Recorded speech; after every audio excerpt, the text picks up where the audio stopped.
Hey everybody. Um, whew, sorry, I'm a little out of it. I'm just asking for prayers. I've just not been feeling good for a while.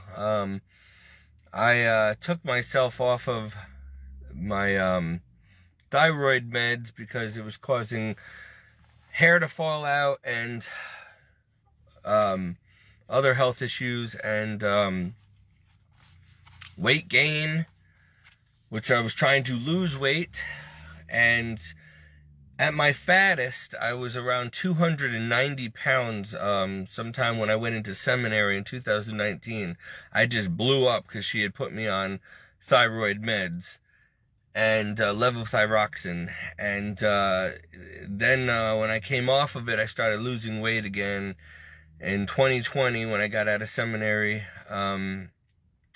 I was skinnier than I am now.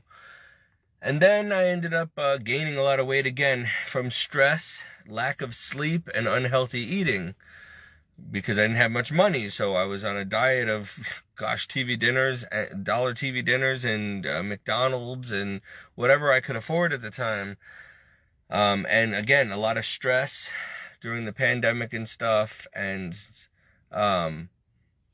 Donna was sick ultimately multiple times.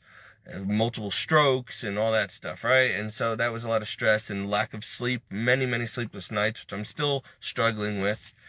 And so just to let you guys know, I haven't been on in a while because Facebook, again, our lovely communist Marxist Gestapo, darn Nazis, blocked me off of Facebook for days again from some stupid thing I posted. Heaven forbid you should post the truth and nothing but the truth, whether people like it or not. You cannot be politically correct and honest in this world. If you're honest, then you're going to be politically incorrect because people want to hear lies and nonsense. They don't want to hear the truth. I can't stand people who don't want to hear the truth. You know what? I don't like everything that's true about me, but I'd rather you be honest with me than tell me a bunch of lies. Don't tell me I look great when I'm fat and ugly. I'm not stupid, or don't tell me, whatever. I'm getting off subject here. The point is, when I post stuff, nobody's going to like it. And I really don't appreciate people flagging my account and reporting me and my post to Facebook. If you're going to be a jerk, get off my page because you know what I'm all about. And you don't need to be here. Okay? What do you think? You're going to win a medal or something for going after people like me, truth speakers, people who are against the LGBTQ mafia, alphabet mafia, people who are real Christians, people who are against BLM and all that. Look, I'm sick of the racism. I want everybody to just get along, okay? I want you to get along. I don't care what color skin you are. You treat me good, I treat you good. You treat me bad, I still treat you good because I'm a Christian and that's what we do. As far as the alphabet mafia, I can care less what you say or think about me, all right? I understand what you're going through, trust me. I've been there. I got a lot of you guys in my family, but I am a Christian and I'm going to go with God on this. And so I don't care what your excuses are. It's like this, it's real simple. You either get with God's program, no matter who you are. I don't care if you're rich or poor, sick or healthy, black or white, gay, straight, bi, questioning, trans. I don't care what you are. You're a human being. You're a created being. Then you want to go to heaven? Then you will do what God tells you, and that's it. Now that's equality, because we all follow the same rules in the kingdom of Christ. But if you're not in the kingdom, if you're in the kingdom of Satan, well, then I guess anything goes, and there's nothing but chaos and confusion and division and fighting and strife and everything else. And for people who want equality, people of color, people of the alphabet soup mafia, you certainly divide yourselves. You certainly, sorry, I thought someone was going to hit that car. You certainly cause your own segregation now, don't you? I mean, you sit there on what you're such hypocrites, honestly, all of you. You want to be equal, but then everything you do tramples on anyone who is not like you. Or you segregate yourselves. and you form your own little cliques and mafias and groups. And how is that progress? You call it progress and modernizing. How is that helping anybody? All you're doing is causing racism, division, hate. I mean, what? Oh, I can't wait till Jesus comes down here and bangs everybody's head together. Knock some sense into us, because until he does, this is just going to continue to go down the toilet. But anyway, I am asking for prayers because I have not been well lately, and I have to lose 70 pounds. That's my goal. So about a week ago now, I started the South Beach diet again after coming off of my thyroid meds, which were not helping at all, making my hair fall out and get all thin after I just got it all back nice and full with vitamins and everything, which, by the way, the vitamins made me blow up ridiculous amount of weight. And then, you know, I tried eating healthy, but once I stopped the vitamins, I start losing weight. Once I stopped the levothyroxine, I start losing weight, but then the fatigue spells come again, and all these other issues, and body pain, and I'm just so tired of this. I don't want to be a slave to pharmaceuticals, because you fix one thing and you add 10 more problems. I'm just so tired of it. So anyway, so what I've been doing is fasting a lot, and when I do eat, it's kind of like intermittent fasting, but I'm doing the keto. That wasn't really working, and so I started doing the keto diet. No, not the keto, the South Beach diet and South Beach kind of keto diet. It's kind of a little bit of both. And so far, I feel myself losing some weight. You can almost see it a little bit in my face. Not enough to notice right now. But when I started it, I believe, unless Donna's scale was off, I was like 236 pounds. So I need to get down to 168 is when I was at my goal weight, when I was doing modeling, when I looked good. And even then, I didn't have a ripped body, but I was a lot healthier, a lot skinnier. People, you wouldn't even recognize me. I could look good. I'm meant to be thin.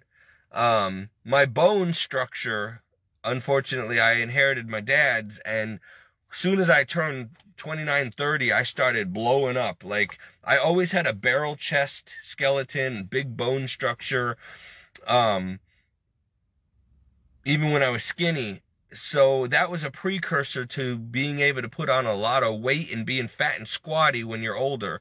And sure enough, after around 30, I started packing on the pounds. By 33, I was still modeling, 32, 33. Then my dad died, and that was it.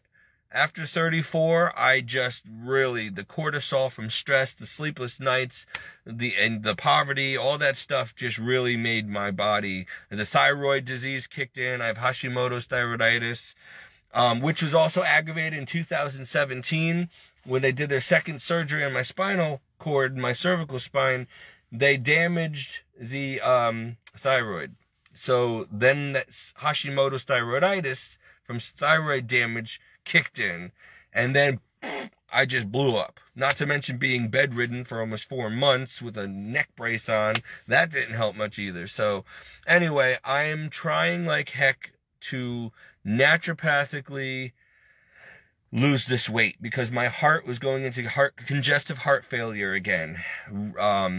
And I knew if I didn't do this right now, I'm going to die. I can just feel, I know my body, and it was just getting bigger and bigger and bigger, and I was just like eating nothing, like water and vegetables, and I was still bloating. I'm like, no, something's very wrong here.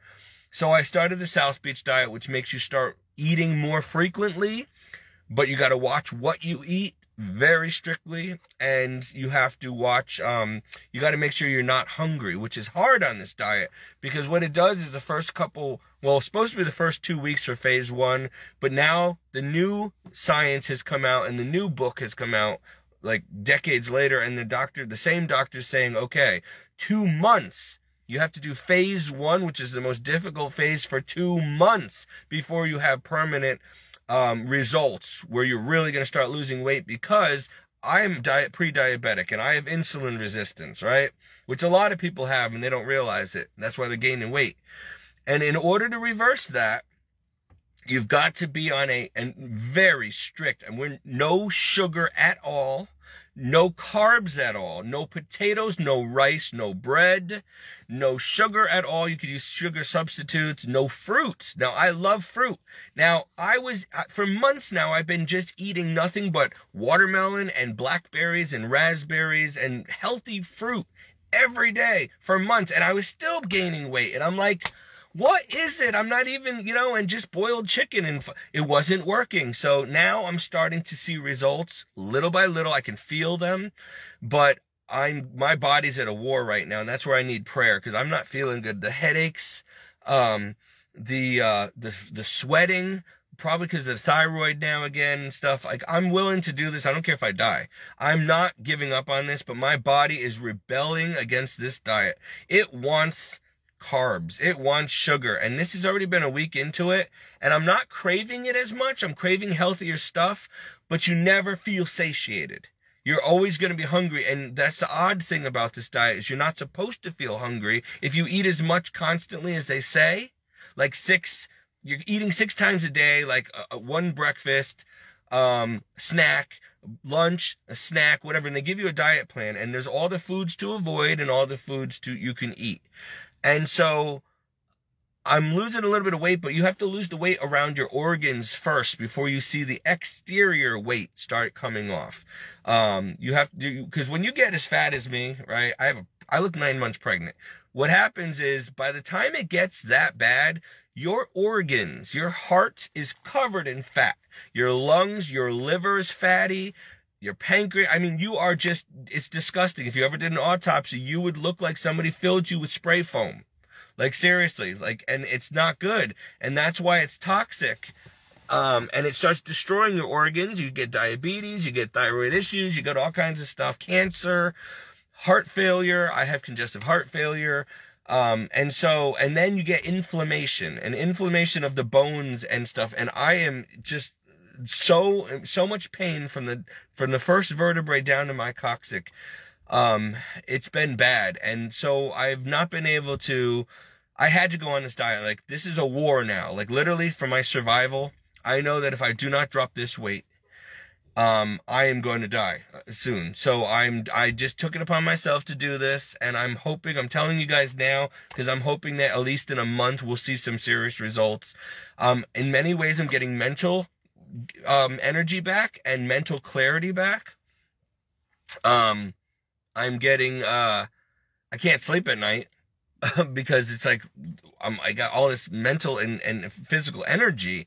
But I'm going through hot flashes and sweating, soaking sweat. I can't deal with heat.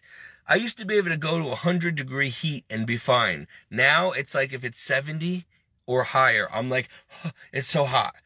I can't tolerate it all of a sudden. So it's got to be thyroid issues there, and being fat. Now the low blood sugar and the hypoglycemia is kicking in, because I'm not allowed to have any kind of sugar of any kind.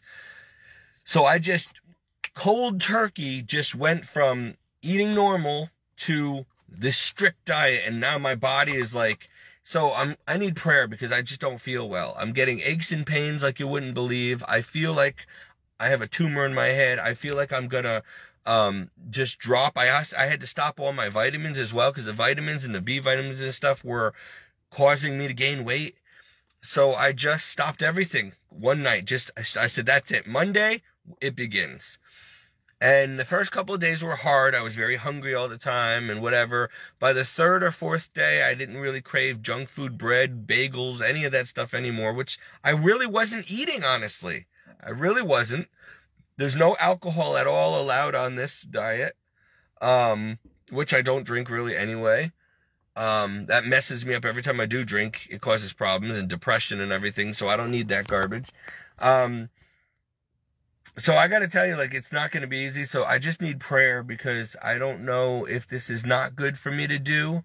And that's why my body's reacting so severely, because, something's going on. I mean, I do feel, I can't explain it. Like, I feel like I'm burning fat inside, like around my organs. I feel different inside. And I'm starting to get a little more contour on the outside too. Like I'm seeing it. I haven't weighed myself yet. I want to wait about at least a week from start to see if I've dropped anything. And I don't even think I'm doing this diet properly because I actually messed up the first day and had a little small portion of beets, red beets. And then I realized you're not supposed to have it. It's on the do not eat list. Then I ate some carrots and I'm like, oh, and I don't even like carrots and carrot juice. And that's on the do not eat list because of the sugar. So I messed, and then I had gum and I didn't realize it wasn't sugar free. So I messed up there. And then today I was like getting so hypoglycemic, I had a little teaspoon of chocolate ice cream that I was feeding my client. And I feel like I really cheated and messed it up. And I hope not, because in order for keto to kick in, ketosis, you have to have no sugar for a long period of time and no carbohydrates. You've got to extremely starve and put your body into shock, physical shock. And let me tell you, talk about hangry, like when you're hungry and you get angry.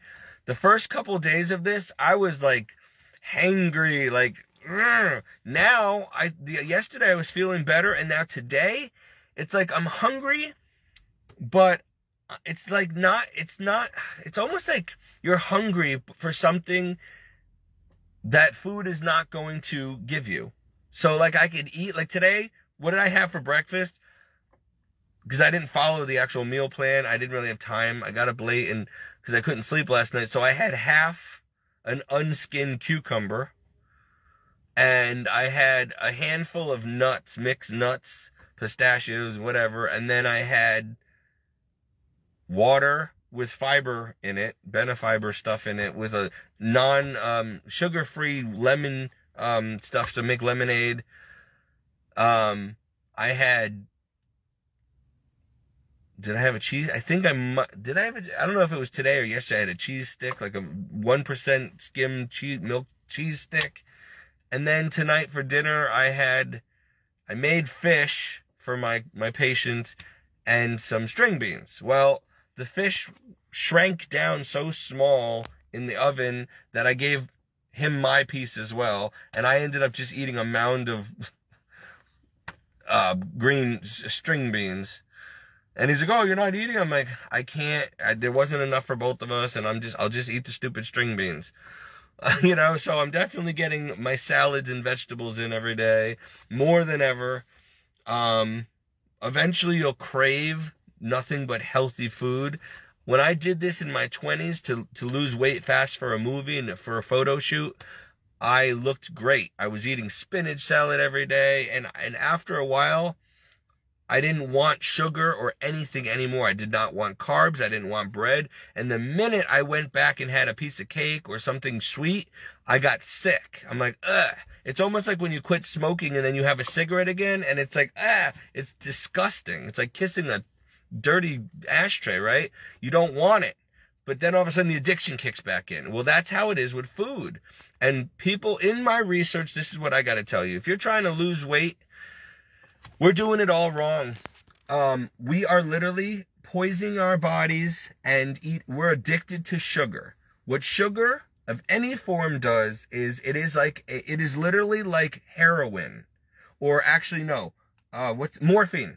It does the same thing to your body, to your brain, sugar, as morphine. So even if you're eating just vegetables and fruits that are high sucrose, like high sugar, it does the same thing.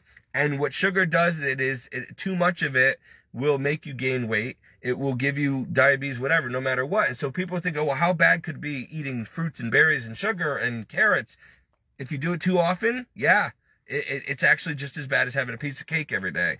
You know, so you've got to stop. And bread, let me tell you, being Italian, this is hard because we like our bread and pasta. Bread is not, especially Americanized stuff, it's not good for you. Not only because glucose is no good for anybody, especially if you're glucose intolerant, but bread is made out of grains. And grains are not edible to the human body. Yeah, okay, it might be roughage, it might be fiber, but we are not cows. Cows have multiple stomachs. We are not meant to eat grass. I mean, think about it. If you didn't have society, modern day society, and you had to be a hunter-gatherer again, or go back to the 1870s, 1600s again, or if you were living like an Indian or a caveman, you would not have access to this type of stuff. You wouldn't be making it. You don't know how to make flour and all that, right? So what would you eat? You would forage for berries. You would eat stuff that you can access naturally, right? You would not be making bread. You certainly wouldn't go into a field of wheat and start eating grass, right? No, that has to be processed first before you can eat it. So therefore, especially after they're done processing it, your body is not going to be able to do anything with that. So it turns into toxic fat. Your body does not know what to do with this stuff. So I'm telling you, you want to lose weight, you want mental clarity, you want to get rid of depression, you want to get rid of mind fog. I am telling you, I'm going through this right now, and it's working. No glutens, no pasta, no bread. I don't care if it's gluten-free. No flour, no rice, no potatoes of any kind. What's left to eat then in the American diet? That's what they're doing to us. They're killing us. No sugar. And you got to give yourself at least 2 solid weeks like this. And that includes no dairy unless it's skim milk or 1%. Like low-fat, 1% dairy products like cheese and milk. Anything more than that, or yogurt, anything more than 1%, you are done. You're ruining your diet and you're going to get fat. And there's too much sugar in dairy also. Milk turns to sugar. People don't know that, but milk turns to sugar in your system. Bread and rice and potatoes are starches. They turn to sugar in your system. So your body has to create insulin. But eventually, if you keep feeding it too much of this stuff, which is in our everyday diet, the food pyramid tells you to eat more of breads and less anything else. That's backwards. That is not natural. So our bodies are going into insulin resistance. And then diabetes picks up. And it causes cancer and all kinds of health issues. Crohn's disease, which I have. All of this is coming from diet. I said I'd never be one of those stupid diet gurus, but I'm telling you, I'm finding out from my research, and it is true. I'm finally doing it and taking it seriously, and I'm realizing, wow, my body is going through a serious battle right now, but I feel better and more mentally clear in many ways, and I'm starting to lose the weight inside, but it's all a matter of you literally have to be strict, and it takes perseverance because I am hungry constantly. I am angry. I am going through sweats like a heroin addict, and I'm like, what's going on? And I realize it's insulin resistant. It's sugar withdrawal. It's carbohydrate withdrawal. This could last probably 2 weeks to 2 months. So God help anybody who irritates me anytime within the next 2 months. I'm sorry, but it's almost like trying to quit alcohol or smoking or any kind of drug. Food is a drug, people. That's why obesity is the #1 problem in this world next to alcohol or cigarettes or drugs. Because food. Why do you think the Bible says gluttony, excess eating, is a sin? Your body doesn't need that much. Anything in excess of what you need to survive is just gluttony, and it's going to cause fat and sugar problems and whatever, thyroid issues. So eat to live. Don't live to eat. Don't be one of those people who are depressed and just starts eating because they're depressed or stressed or angry. That's like just as bad as smoking.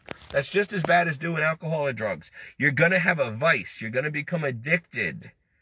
Human beings are always addicted to something, whether it's sex, pornography, alcohol, pills, drugs, food. It doesn't matter. We can't say, we have no self-control. And your body's always craving something. And it will go from one thing to another to another. You stop smoking, you start drinking. You stop drinking, you start doing drugs. You stop doing drugs, you start masturbating. You stop masturbating, it's just always something. You start eating. I mean, that's how the flesh is, and that's why the Bible says the world, the flesh, and the devil, those 3 things are what we are fighting against. You have a spirit, you have a spirit in you, and then you have the flesh. This flesh is made up of this world, the dust of the earth. This world is corrupt. The spirit is of God. It is perfect. It's pure. So your body is constantly wanting to be like a pig rolling in dirt. Like, it wants to defile itself. It never gets enough sin. It never gets enough worldly things. Food, material, money, pleasure. It's like an all-consuming machine. It never stops. Your soul, on the other hand, is a different beast altogether. And it is trying to go for the opposite.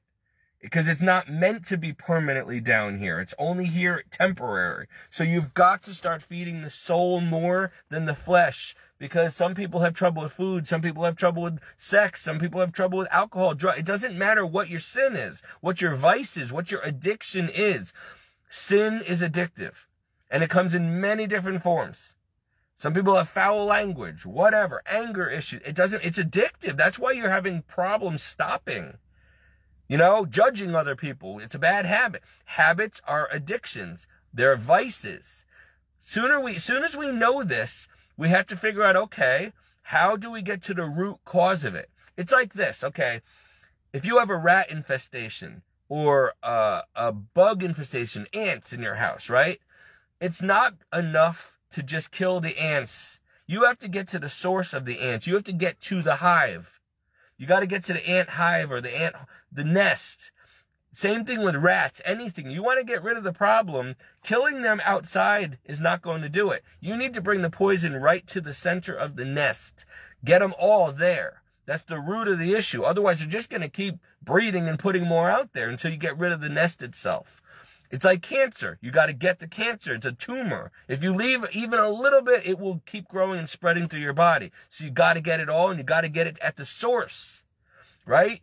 Some people treat cancer. The reason they die is because they're treating it. Okay, by the time they realize they have it, they're treating it when it's in the blood or it's in the lungs or whatever.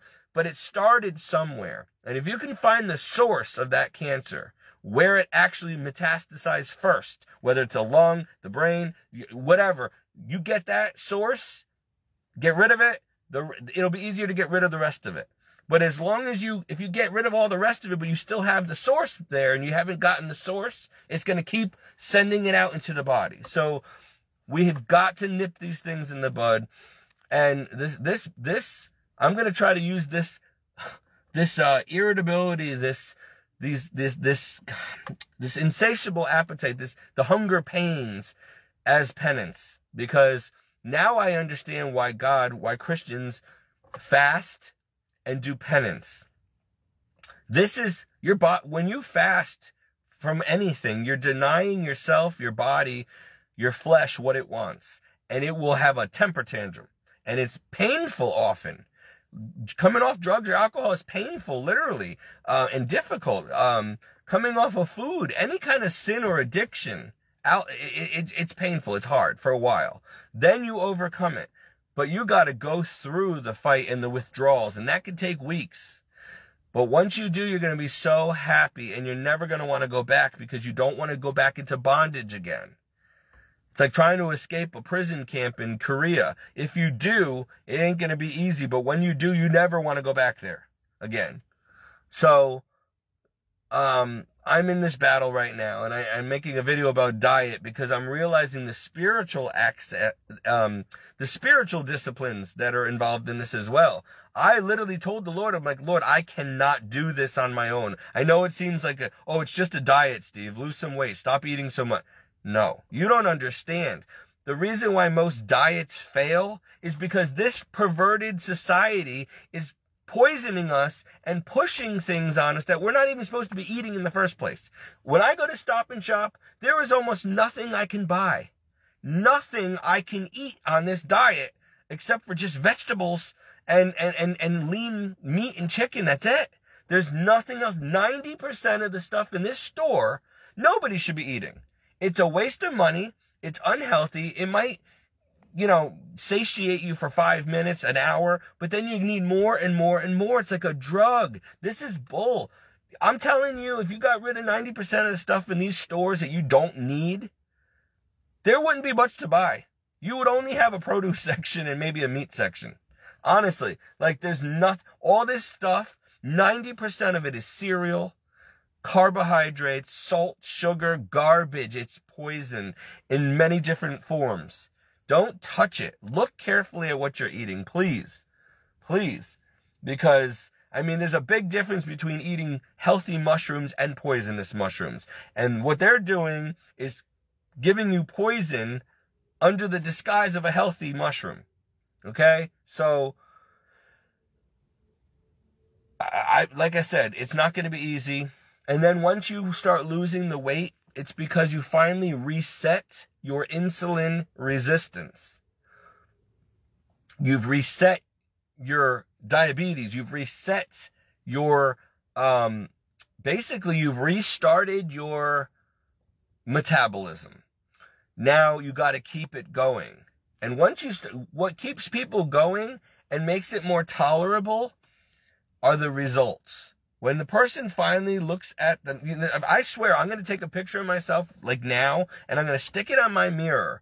And so in a month or so, or 2 months, a year from now, and I have the body I want, I'm going to keep looking at what I used to be, and I'm never going to want to eat. Every time I think, gee, let's go, you know, eat McDonald's, let's go have some cake, I'm going to look at that photo and be like, yeah, nope, nope, because that's how it started, nope. And I'll constantly remind myself now. So it's a lifestyle, guys. It's not a diet. What's the point of losing 10, 20, 30, 70 pounds and then just to gain it back twice as much? Like, what's the point of doing it if you're going to gain it back, right? So a diet is very much like coming out of the world, like being in this world with all its fast food temptations and desserts and sugar and all these yummy things, right? Look at them, but don't touch them. It's like, don't eat it. It's almost like the tree in the Garden of Adam and Eve, in the Garden of Eden, where's this tree that had this beautiful succulent fruit. And it was like so good and tasty and tempting. And God's like, don't even look at it. You can have anything else but that. Don't touch it. You eat that and you're done. Well, that's how this world is. It's like one giant tree in the Garden of Eden, and 90% of it you cannot touch or else. You start smoking, you're addicted. You start sleeping around, have sex, you're going to lose your soul, and you're going to be addicted, probably get AIDS, or have unplanned pregnancies, whatever. You start eating the stuff that they want you to eat out here, 90% of it, and you're going to be fat and sick, and your body's going to start getting sick and dying.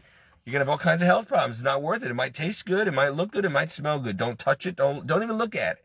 Avoid the near occasion of sin. Run from temptation. If McDonald's or the bakery section or the bread aisle tempt you, don't even look at it. Don't smell it. Run.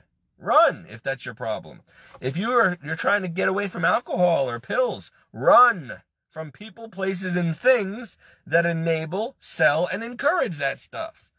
If you have a porn addiction or whatever, cover your eyes and stop looking at people and that filthy stuff. You know, whatever it is, come on, this is common sense. People just don't want to do what it takes because no pain, no gain. And it requires pain to gain. You want to gain money? You're going to have to work hard. That's going to be painful in many ways. Oh, well, you got to put in the time to see that dime. You want a nice body? You are going to starve. You are going to eat healthy, which is pretty much like starving because for a long time, your body's never going to be satisfied. It's going to always be hungry. It's always going to be like, okay, I'm feeling better, but I really still want this. You're always going to want bread and cake and ice cream and junk food. And I'm not saying you can't have it once in a while when you're at your goal weight, but I'm talking like once a month, maybe a few times a year. I am not talking about once a week, twice a week, once a day. Because that's how it starts. You start with, oh, I'll just have one cigarette smoker. I'll smoke one cigarette once in a while with a beer with my friends. Next thing you know, it's every time you're going out. And then it's every time you smoke or every time you drink or every time you eat. Next thing you know, you're addicted. So, guys, I don't care how you cut it. I don't care how you slice it. It's still pizza, right? Well, sin is sin no matter how you slice it. Addictions are addictions no matter how you slice it. And it's really all similar. Anything in excess will kill you. That's why you have to do things in moderation, okay? And we don't. And that's the problem. Every one of us has one area or more in our life where something is not in moderation. Even things that should never be done. Not only are they not being done in moderation, but they're being done in excess. And that becomes a vice. And that will lead to death. Everything, no matter what it is. All right, tell me one of these things I mentioned here. Tell me that one of these things I'm about to mention does not negatively affect your health or your soul, okay? Alcohol, excess eating, sugar, junk food, fast food, pornography, masturbation, sex outside of marriage, smoking, drugs, laziness. I think that's enough, right? The 7 deadly sins. Any of those. Tell me one of those things that, if done in excess, okay, doesn't become a vice or a habit, an addiction. And once that happens, your body will age, it will get sick, you get cancer, you get fat, you don't feel well, your mind doesn't work well, it messes with your mind and your body, right? Eventually, what do they all do? What does each one of those things do? It leads to death. Sooner or later, you will die because of any one of those things that you are doing. Some of us are doing them all, or used to. Okay? The average person does them all, or a little bit of them all. But what's worse is not only does it negatively affect the body and your life and your social life, it kills your relationship with God, which means you kills your soul. Your eternal soul will be sentenced to the fires of hell for eternity. For doing any one of those things I just mentioned, can send you to hell. But a lot of us do those things in excess. Not even in moderation or once in a while, which is bad enough. But we do them as a lifestyle, almost a daily habit. Wow. Think about that. So let's go back to food. So I need prayer because it's hard for me to keep on this diet, but it's not only that. I've made up my mind. I will do it. I'm good at suffering when I choose to do it. I was able to quit smoking four times, cold turkey. And I never went back after the 4th time. And that was very difficult after smoking, being a 2-pack a day smoker, chain smoker. And then that's it, I'm done. Wow, it was hard. To this day, I still want cigarettes. Eating, I need my sugar. I didn't realize, I'm not a big junk food eater. And I was still gaining weight. And still feeling mind fog and sluggish and all kinds of problems. And I'm like, I don't understand. I very rarely have junk food or ice cream or anything like that. And the worst thing I eat, sugar-wise, is fresh fruit every morning. For breakfast, I'd have a bowl of fresh fruit or a couple slices of watermelon or whatever. And then a handful of nuts. I was still gaining weight. So finally, I had to go back and research this South Beach / keto diet again. And sure enough, sugar of any form.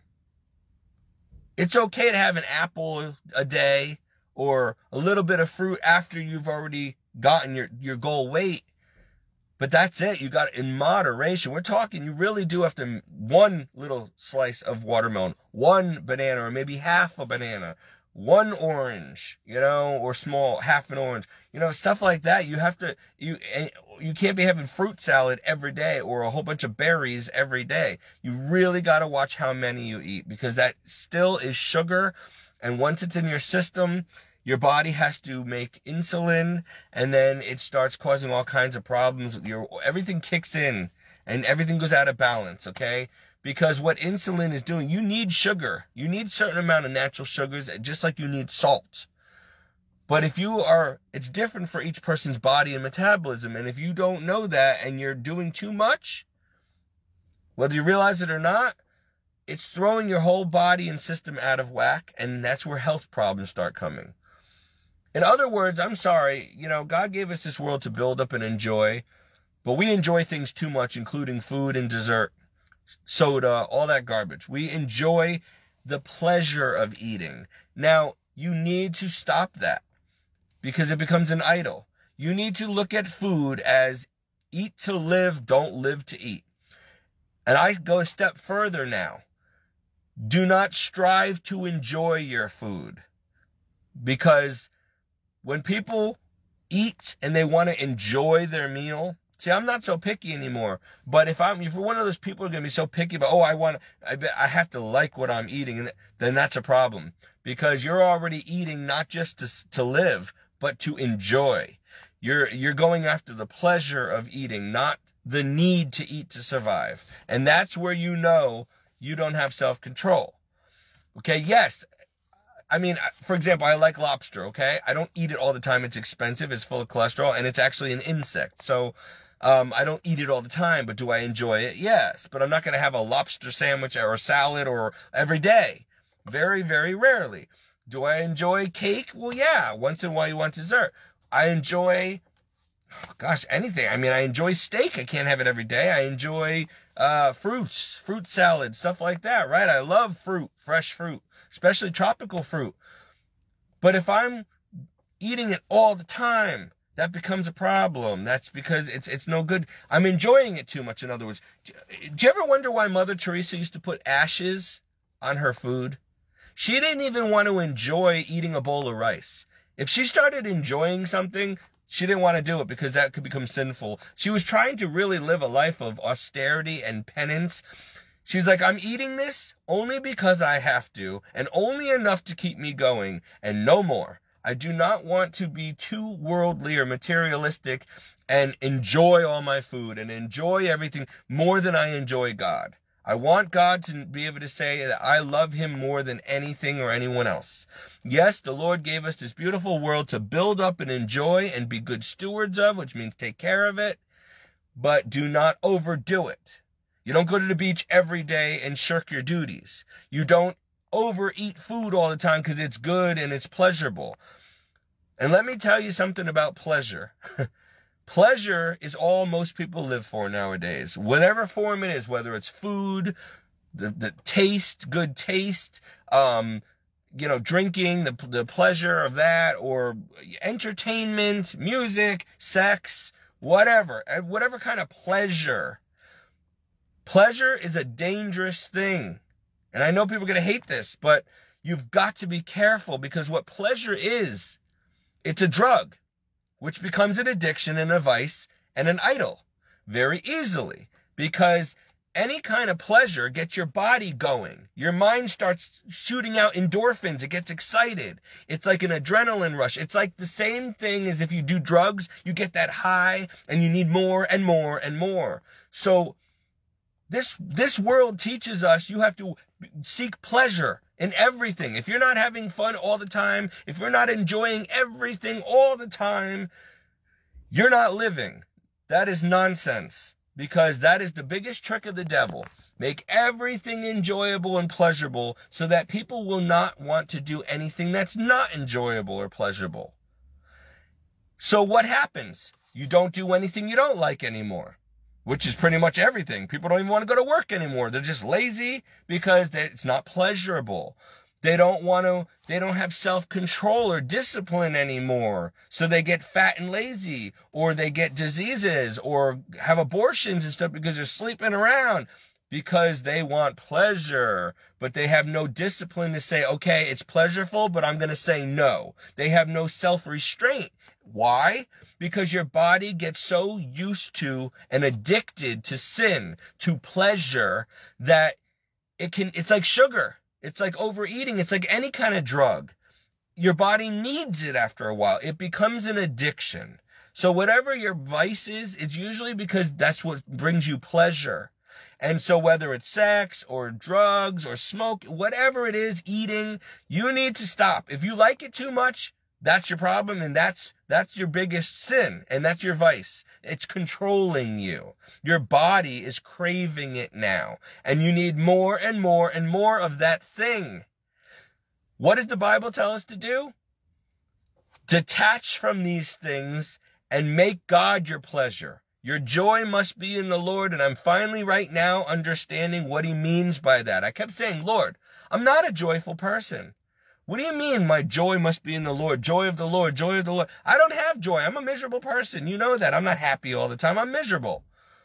Well, That's because I haven't purposely made God my joy. And when he says joy of the Lord, this is what confuses people.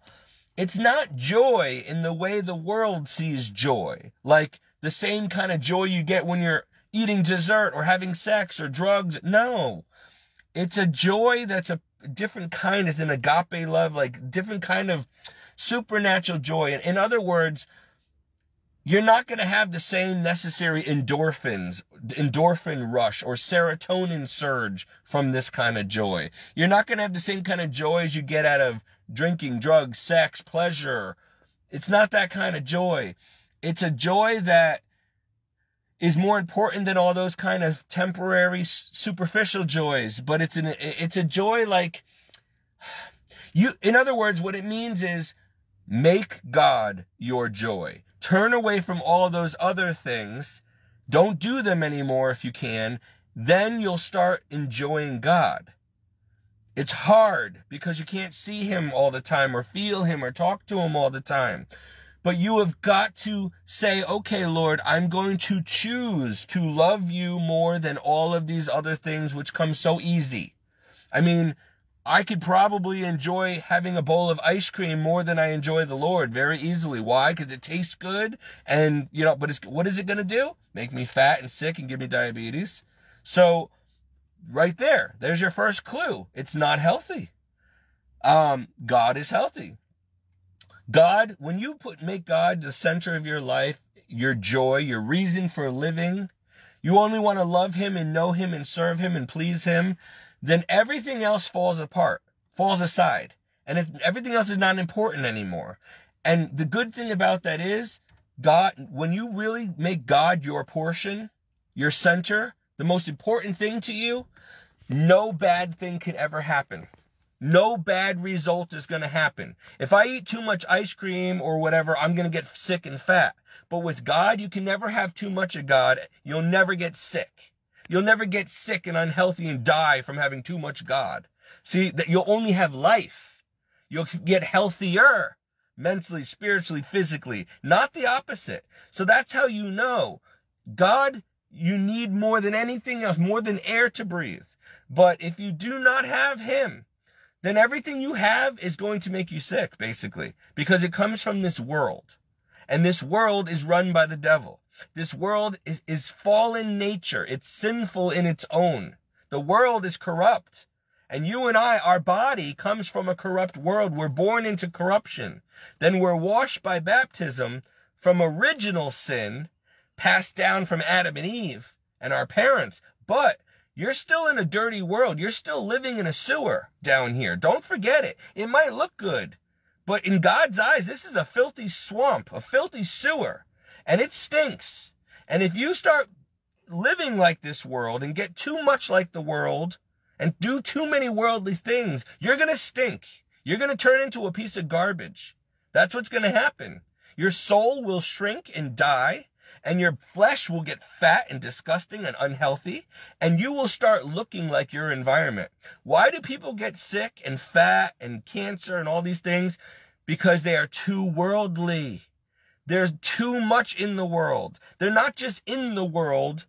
They're living like the world. They are of the world. They're no different from the world. They are becoming as corrupt as their surroundings. Their body is reaping the same corruption as the world itself, because that's what it does.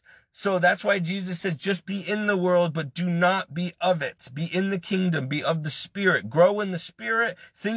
Keep your eyes set above on the kingdom things, so that you don't get corrupted by this world, by food, by sex, but whatever it is, by the very earth. Yes, this world is beautiful, but if you love the beauty of this world, I mean, I love the moon.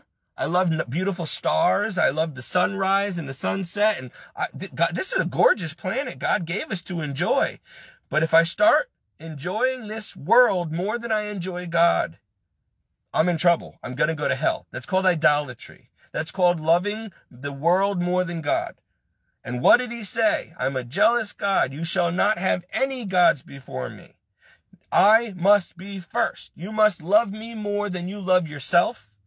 Anything in this that's created, Your family members, you must love God more than you love your children, more than you love your husband or wife. Okay? More than you love sin, more than you love sex, more than you love food, anything.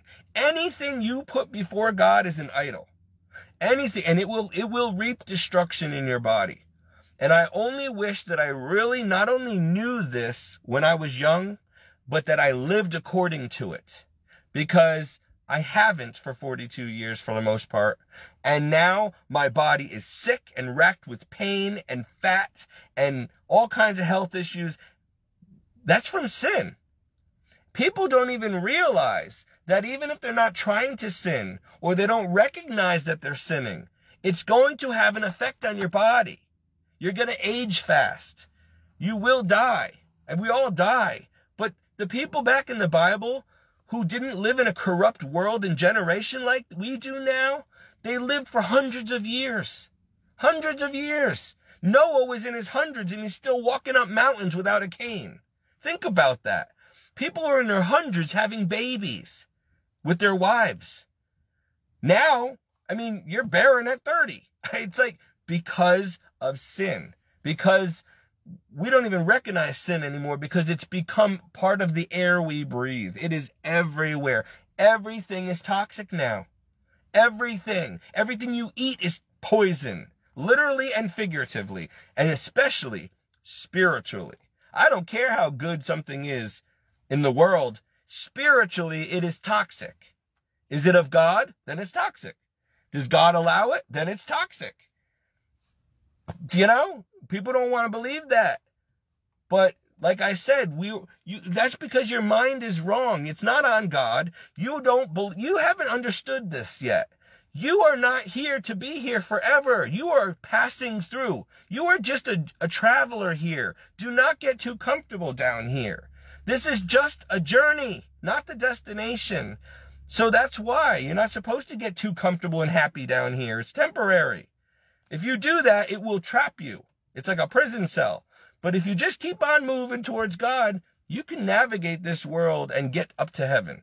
There you will have your eternal happiness and good health and real life. But you got to get there. And most people nowadays, they'll be lucky if they escape their mother's womb without being killed in abortion. But if they should escape the womb and survive long enough to come to know Jesus in this wicked world, they still don't make it to heaven because the world gets them. One of the many things I've just told you about will get you. You have to understand that 99.9% of everything in existence, as beautiful as it is, as fun as it is, as pleasurable as it is, as tasty as it is set for your destruction. I know that, but please hear me out. According to God, your home is in heaven with him. So all of this is not going to get you there. So you have to understand that, and that 1% is what you're looking for. And that 1% out of the 99, out of the 100%, that's God. So take 1% of this world and make it God. Focus on the 1%. Now do you understand why Jesus said the way is narrow? Few find it.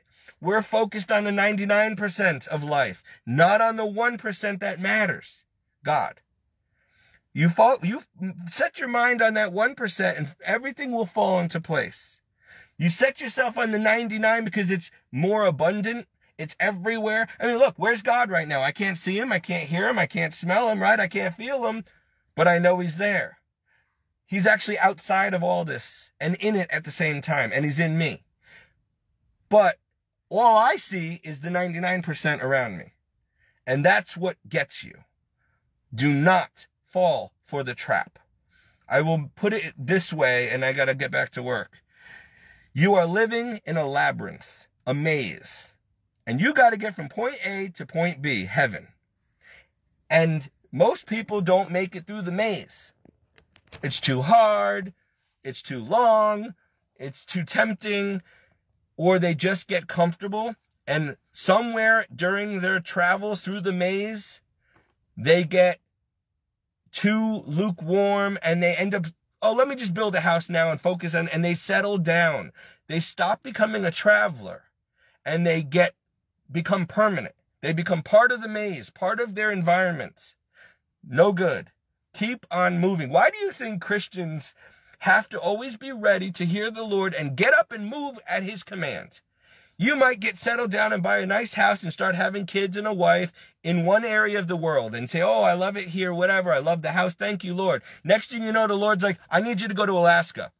I don't want to go to Alaska. I'm happy here. I have everything I want. Do you follow me or are you following the world?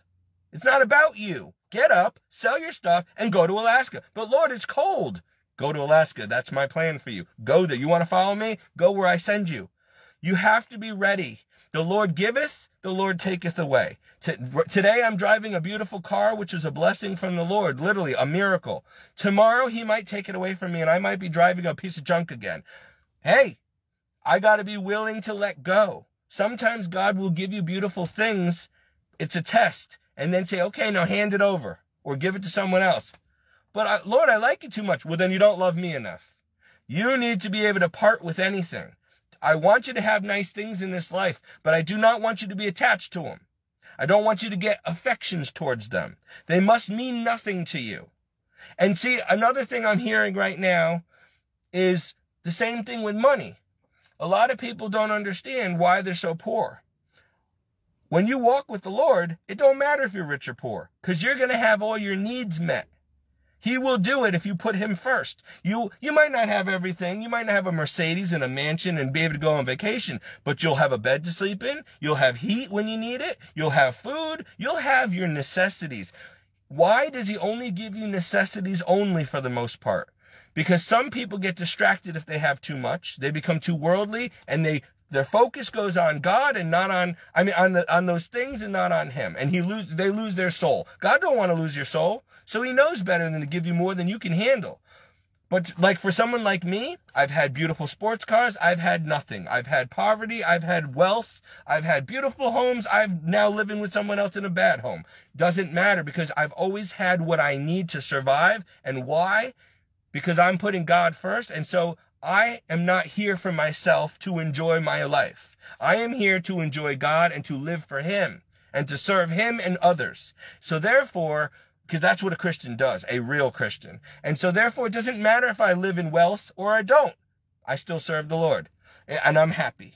And it doesn't matter because God gives you just enough so that you can keep on living to serve him. The minute you stop, you're dead. Spiritually and physically, because he will cut you off. And you might have a mansion and all this money and fame and fortune, but you don't have him and you don't have eternity, you're dead. It's all for nothing. So God is smart enough to know that, Stephen, if I give you all the things you want, it's going to become a distraction. You're not going to want to move. You're not going to want to give it up. You're not going to want to sell your car or give it to someone else. You're not going to want to move to Alaska if I need. So I'm not going to give you more than you need to survive. This way, you're always coming to me every day for your daily bread. And this way, I know that you'll go wherever I send you when I call you. That's it. Because your soul is more important to me and you're important. You have a mission down here and it needs to be done. If you want to follow me, then you got work to do. If you want to just be like the world, then just live for yourself and burn in hell. Because you're useless to me. So you cannot have it all, but you can, because I've learned that by walking with God, truly, he will give me my heart's desires. I've had nice things and I know I'll have nice things again. On his time, not mine. When he wants to give me a nice house, I will have a nice house. It might even be on a beautiful beach one day.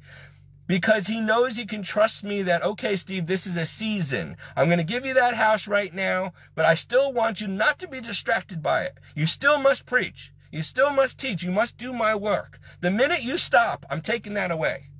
Okay? It's like a child. If you give a child a toy, and that's fine. But when you say, okay, enough playtime, time to do your work, and they say, no, I want to play with my toy, you take the toy away.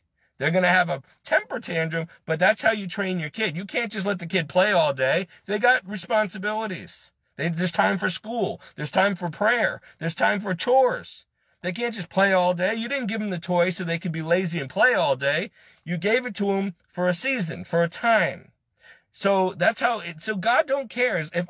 He gave me this car because I need it for work so I can pay my bills. And my work is helping elderly people. And guess what? I needed a comfortable car that they can get in and out of. The car I wanted, they can't fit in. I could have had a Mercedes, not enough room for the wheelchairs. I could have had a convertible. I love convertibles. How am I going to fit them and their groceries and their wheelchairs in there? I couldn't. They can't get in and out. The truck I wanted a truck. They can't get in and out of the truck. It's too high. So he gave me not only one of the cars that I've always had my eye on, too beautiful for my, I don't deserve a beautiful car like this, but he gave it to me. But also because it's what I need right now in this season. Right now, I have an elderly woman I take care of, I live with. She needs a car that she can get in and out of. When my time comes to move on, God might give me that truck because I'm going to need a truck to move my stuff. But until then, this is the car he gave me, and I'm happy with it because I didn't have to have a car at all. And if I didn't have a car, I couldn't go to work. So the Lord provided. I was only asking the Lord for a car. I did not expect a beautiful car. He did that. Okay? I was saying, Lord, I don't care if the thing doesn't have doors on it, as long as I can get to work. And he gave me a car that I always wanted. And I didn't have to pay for it. That's God. And I'm telling people, you've got to just trust him. Make him everything to you. Don't try to get all these things in life that are not important for your soul, not important for anything in the end. If you were to die tomorrow, it doesn't matter if you had the Mercedes you always wanted or the mansion on the beach, or you went to Disney World every year and you had a beautiful wife. How is that going to matter to you when you're dead? When you're dead, I'm telling you, and I've been there, all that's going to matter is that you make it to heaven. Because if you don't, you're going to wish you never existed. And when you're burning in hell, and then people don't want to hear this, but I'm telling you, it's a very real place. And when you're there forever, you are not going to care about your Mercedes and all the sex you had and how tasty the food was and how much money you had. You're not going to care because you're going to be burning. And the only thing you're going to be thinking about is putting out the flames, which will never be quenched. And people, I'm telling you, that's where I lose most of my viewers. But I must tell you the truth. You need to know the whole truth. There is a very real devil in a very real hell.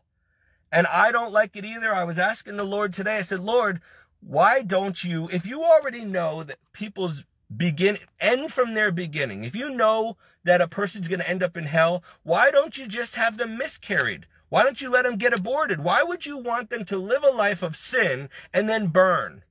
And he told me, he's like, Stephen, I'll tell you why. Because even though I know the person is going to make bad choices and end up in hell, that was their choice. I am not going to take their free will. How can I give you people free will to choose good over evil, to choose to love me, if you never get a chance to? If I don't let you be born, you're not going to be able to have the choice, and that you won't have free will. And I already have angels and stuff that I created without free will. They didn't have a choice. They were created for a purpose, and that's all they do. I wanted human beings who had a choice. I wanted to know what it was. I'm trying not to cry right now, but I could feel him. He wanted to know, and I want to know this too, because I want to know what it's like to really be loved. Because I have not had a good time of it down here with people, honestly. And if it wasn't for God and the people of God who actually show me love, I wouldn't know what love was either. So how can I give it out to people if I've never experienced it? All I've experienced from most people down here was hatred and all kinds of terrible things, not real love. So when I started walking with God, things started changing, and I started seeing the good in people because people started loving me and helping me. But you know what? All those people were Christians. All the worldly people who I thought loved me before my walk with God, where are they now? Every one of them, including all my family, are gone. They abandoned me the minute I chose to walk with Christ. But the people who keep me alive, who buy me cars, food, shelter me, Christians. All Christians. What does that say about society? There's only two kinds of people in this world. Godly Christians and everybody else. So if you really want to know how to be charitable and love, you'll be a Christian. Because without being a Christian, you won't. You can't. You don't even understand love. That's why God is important. But like I said, Jesus said he wanted people who he knows really love him. And the only way to know if they would really love him, is to let them have free will to choose to love him or to do evil. And those who choose, even though, like I said, as tempting as this world is, to choose to say, no, I know I can have all that, but you're more important to me, God. My Father, Abba, you are more important to me than all this pleasure. And I also know from experience that when I have you, I have everything. In heaven, I'm going to have everything I could ever hope for down here. And until that day that I'm up there in my mansion that you made for me, walking on streets paved with gold and diamonds, I don't need that stuff now. If you want to give it to me, fine. If not, I don't care, because I'm going to have it one day. That's what I'm working towards. In the meantime, Father, I know that I have you, which means I have everything I'll need to survive. And I also, I know that you give me those good things. Like there's been many people, not everybody, but many people in the Bible who, after walking with God, truly, and after a period of suffering, they started getting mansions, wealth, beautiful wives, healthy children, everything they ever wanted. And they didn't have to do it themselves. They did not have to spend their entire human life going to college, paying student loans, working their butt off 80 hours a week so they can't even enjoy their life and have no time for God or prayer or church because they got all these bills to pay because they want these nice things. But you want these nice things, then you either do it God's way or you do it Satan's way. And most people, they don't know God, so they automatically, even if they don't believe in Satan, they do it Satan's way. Because he's the one that runs this world down here. And it's set up purposely. I'm telling you, you do it the world's way, the devil's way. He's very wise. It's a trap. You will spend your entire life working for stuff that God can give you for free when he wants. You will go spending years in college and then spending years trying to pay off student loans.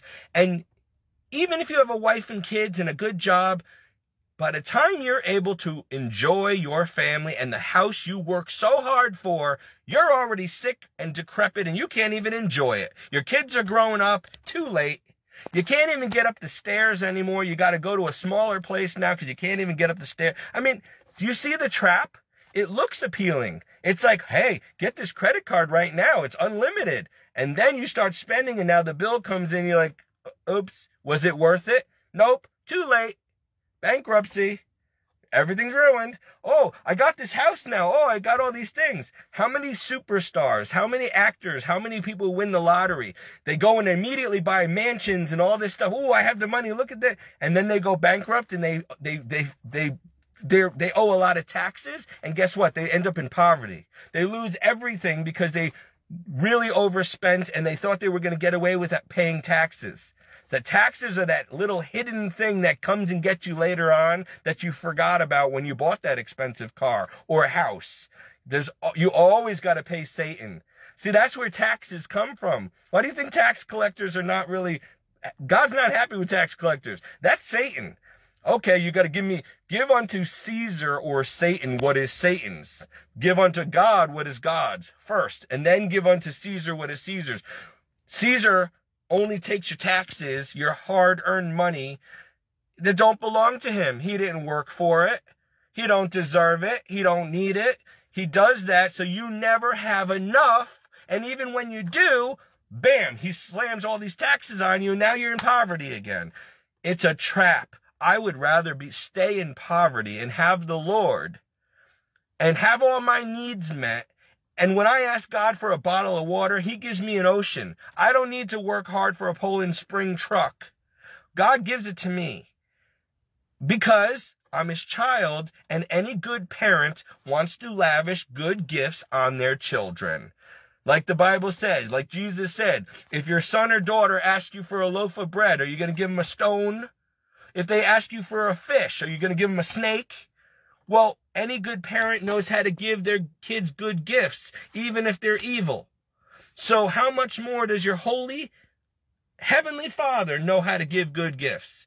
So that's why I'm driving this nice car right now that everybody's so jealous about. How dare you, Steve, cry out and ask for charity? I didn't cry out and ask for charity. I got on my knees behind closed doors. I bawled my eyes out and I said, Father, I need a car. And I have no way of getting one. I need your help. And I'm going to need at least 20 grand to get a used car. And that's all I'm asking for, so I can continue working and paying my bills. I don't live lavishly. I have clothes that I'm wearing from high school or that were given to me. I don't have much left, but I'm not asking for much. I just need my needs to be met. And this world is telling me, no, I can't have it. And the devil's trying to keep me down. But you are above all that, and you can make it happen. And he did. Not because I deserved it. I sin, but because I came to him and I trusted him and I had no other choice. And I believed. I believed he could do it, and he did it. And I didn't expect such a nice car. I was happy with whatever I got as long as I can get to work. And he gave me this. And instead of people, there was my Christian friends, a lot of them were happy for me. And some of them even offered to buy me cars. Literally. But would you believe that this came from an atheist? This car came from a rich atheist who has millions and millions of dollars, won't even spend a penny on anybody, but yet he gave this to me. So that was an impossible thing, and that came from the Lord. So I don't want to hear people's mouth anymore. Don't ask God for too much. No, I ask my Heavenly Father for everything. And I say, Lord, your will be done, not mine. If you want it, me to have it, I shall have it. I'm not even going to worry about it. If you don't, then there's a reason. That's fine too. I will still serve you. And that's all he's looking for. He would rather have a sinner whose heart is truly in the Lord, who's truly trying to obey God and love God with all their heart, than somebody who's holy but doesn't obey, doesn't really care. Okay? Remember that. Why do you think God is so patient and merciful to sinners? Because not to all sinners, but those who really know that they are a sinner and want to change. And say, Father, I don't deserve you or your help. I am terrible, but I don't want to remain this way. I want to be holy. I want you to be pleased with me. Help me. I'm weak. I can't do it. And that is the person who God helps. Because they're humble enough to admit they're wrong. They're humble enough to admit they need help. They're humble enough to know that they can't do it on their own unless they sell their soul and do it the devil's way down here. And why would you ever want to sell your soul? It's not worth it if you're going to burn with Satan for eternity. So I'd rather do without than have to sell my soul. And listen, this is coming from somebody who used to be a model and an actor. I could have been a millionaire so many times. I could have been a big Hollywood star. I was there. I was on my way. But when the time came for me to choose Satan over Christ, I said, nope, not going to happen. I'd rather be poor and nobody and have Christ and go to heaven than have all of this and go to hell in the end. It's not worth it. You guys got to remember, this world, no matter how long you live and how much you enjoy this life, it is temporary. Eternity is forever. You've got to get your priorities straight. This world is designed to make you forget about eternity. You get stuck in the moment and you're so worried about enjoying your moment, you don't think about eternity and the consequences. It's a trap. Not all that glistens is gold. Please remember that. I gotta go, but I'm just telling you. And you know what? I wasn't even planning on this sermon to come out today, but that's the Holy Spirit, because I was just trying to ask for prayer, because I'm not feeling good, and trying to tell you about this diet I'm on and all this stuff. It was supposed to be talking about a diet, and it went into, all of a sudden, this wisdom from above came, and it all just fell in place and made sense, and God took over. And you know what? I no longer have that headache I had when I started the video. I don't have the hunger pains. I don't have the irritability. I don't have the nausea. I was very nauseous. I was actually worried I was going to have to go to the hospital when I started this video. Now, I feel great. Because, again, once again, I'm not letting the devil make me sick and make me down and out. No. Okay, I know better. You want to make me sick? I'm going to praise the Lord. In fact, I'm going to go and tell everybody what you're doing so that they know what you're doing, Satan, so that they can avoid it. That's what I'm going to do. Every time you slap me in the face, Satan, I'm going to go out there and preach harder. I don't care what you throw at me. Eventually, maybe you'll stop attacking me, because every time you attack me, it blows up in your face. It only does the opposite. It doesn't make me shut up. It makes me cry out to God even more. And it makes me warn all my people about you and your devices so that they don't have to deal with you. So why don't you just back off and leave me alone, because every time I'll scream louder. So that it's not working. Eventually the devil will, well, probably not, but it would be, in theory, he'll leave you alone if it's not working, right? In theory. But we know that he is. So you know what my prayer was today? And at first I had a holy friend with me, and he's like, did you just say what I thought you said? And I'm like, I'm going to say it again because I want you to understand. I said my prayer, and this is a prayer I feel I need to tell everybody to pray, because I don't know if anybody has ever had the courage or the thought to pray this. I don't know where it came from today, but it was very clear. And this was what I asked God. I was with two other Christians, and I said, Lord, where two or more are gathered in your name, there you are. Father, I really feel I need to ask you for this. Forgive me if it's wrong, but I have to be bold and ask you because I see no other way. Lord, Abba, in the name of Jesus Christ, Yeshua HaMashiach, I ask you to grant me the grace to be as persistent and perseverant in holiness, purity, and sanctification as Satan is in destroying souls and doing evil. Think about that. And he's like, why did you just mention the devil in a prayer? I'm like, you're asking to be like the devil? No, I am asking God to give me the same amount of holiness, perseverance, persistence, okay, and sanctity, an equal measure of all of that, as the devil is evil. Now, if we know that Satan is 100% evil, then how powerful a saint would I be if God gave me 100% equal measure of goodness, holiness, sanctity, and all the gifts of the Spirit I need to persevere to the end? Now that is a smart prayer. That's smart. That's like asking to have wisdom like Solomon, to be used for God's kingdom. So I asked God that, and you know what? I'm hoping that God will say yes. Yes, because I didn't end there. I said, Lord, I'm not asking just for myself. I do want to go to heaven, but I'm not asking just so I can make it to heaven. I swear with all my heart, I am asking for your glory and honor and kingdom's advancement, for the salvation of many souls that I could reach and lead to the Lord. I am asking for your purposes, Lord, for your kingdom. If you want to say no, fine. Then it's no. But Lord, how powerful of a saint could I be in these modern days if you would say yes? If you would give me an equal share of holiness, purity, sanctity, that kind of power. Give me as much of that stuff as Satan has evil. Wow. Wow. And not only for myself, but for you, Lord, for souls, for your kingdom. If everybody prayed like that, if everybody was as powerful in godliness as the devil is in evil, he could not do anything to us. If everybody learned to be that way, if God granted that to every Christian, he couldn't touch us. Think about it. We would be so full of Christ that it would be Jesus himself standing here, not me.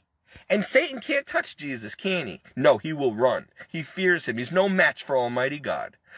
So I am asking to be as powerful in holiness and sanctity and perseverance and persistence and preaching and every good thing from God, so that when the devil comes my way, I am standing strong and he cannot do anything anymore. And then he'll stop bothering me because he knows it's a waste of time.